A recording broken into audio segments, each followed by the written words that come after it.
శేఖర్ గారు, ఇఫ్ మీకు దిల్ రాజు ప్రొడ్యూసర్ అయి ఉండకుంటే ప్రొడ్యూసర్ అవ్వడం ఇంకొంచెం లేట్ అయ్యాం సినిమా బేసిక్గా. ఇంకా ఇంకొక 1 year 3 years లేట్ అవుతుంది. నేనైతే తీయగలిగాను కాదనండి ఇంత స్కేల్. నేను జనరల్గా ఏమైనా ఉంటే ఇప్పుడు కోపం వస్తే నాకు నేను తీసేస్తా అంటాను. నేను ఇదైతే తీయగలిగాను కాదేమో బేసిక్గా.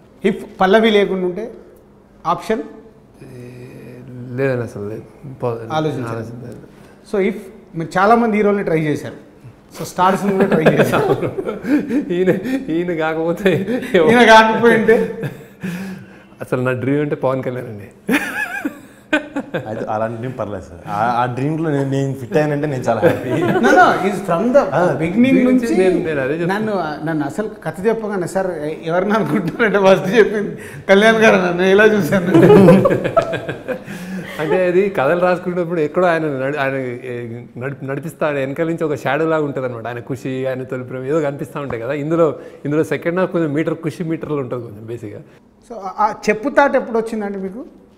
ఆ చెప్పుతాడు కూడా నేను ఫస్ట్ ఫిదా అనుకున్నప్పుడే రఫ్గా ఉండింది అది బేసిక్గా. అండ్ దాన్ని పోస్టర్ పెట్టుకుని వాడు how to deal with breakup ఉంటుంది కదా, అలాంటిది వాడు ఆమె పంపించింది పెట్టుకుని ఎప్పటికప్పుడు చూసుకుంటాడు అనేది నాకు బాగా నచ్చింది. అది బాగా వర్కౌట్ అవుద్ది అనుకున్నాను నేను యాక్చువల్లీ.